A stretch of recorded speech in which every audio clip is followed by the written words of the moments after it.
Shamshabad outer ring road పెద్ద గోల్కొండ వద్ద Cyberabad SOT పోలీసులు నార్కటిక్ పోలీసులు సంయుక్తంగా ఆపరేషన్ నిర్వహించి భారీగా గంజాయి పట్టుకున్నామని సైబరాబాద్ ఎస్ఓటీ డీసీపీ శ్రీనివాస్ తెలిపారు. కంటైనర్లో తరలిస్తున్న సుమారు 800 కిలోల దాదాపు 2,80,00,000 విలువ చేసే గంజాయిని సీజ్ చేసినట్టు తెలిపారు. అరకుకు చెందిన రాము అనే వ్యక్తి గంజాయి స్మగ్లింగ్ లో కీలక నిందితునిగా ఉన్నట్టు గుర్తించినట్టు, ఒరిస్సా నుంచి మహారాష్ట్రకు ఈ గంజాయి సప్లై చేస్తున్నారని ఆయన తెలిపారు.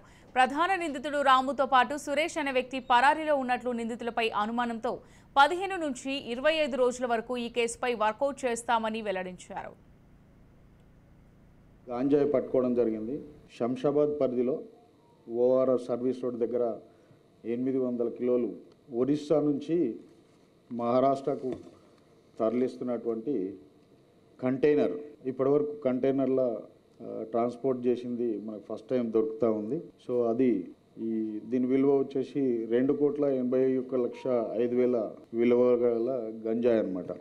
దీంట్లో ఉన్నటువంటి మెయిన్ ట్రాన్స్పోర్టర్ వచ్చేసి రాము అని చెప్పేసి డుబ్రిగూడ అరకుకు సంబంధించిన వ్యక్తి. అతను ఇతర రాష్ట్రాలకు వాళ్ళకి సప్లై చేద్దామని పెద్ద ఎత్తున సప్లై చేస్తూ ఉన్నాడు.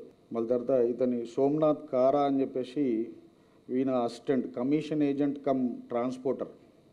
ఇతను కూడా కెండుగూడు అని చెప్పేసి చిత్రగొండ అరకు దగ్గర ఉన్నటువంటి బలిమెల మల్కానగిరి డిస్టిక్ సంబంధించిన వ్యక్తి. ఈ రాము ఆధ్వర్యంలో ఇతను ట్రాన్స్పోర్ట్ చేస్తూ ఉంటాడు. ఇతనికి ప్రతి ట్రాన్స్పోర్ట్కి అంటే ఈ ఇతర రాష్ట్రాలకు ఎప్పుడైతే సప్లై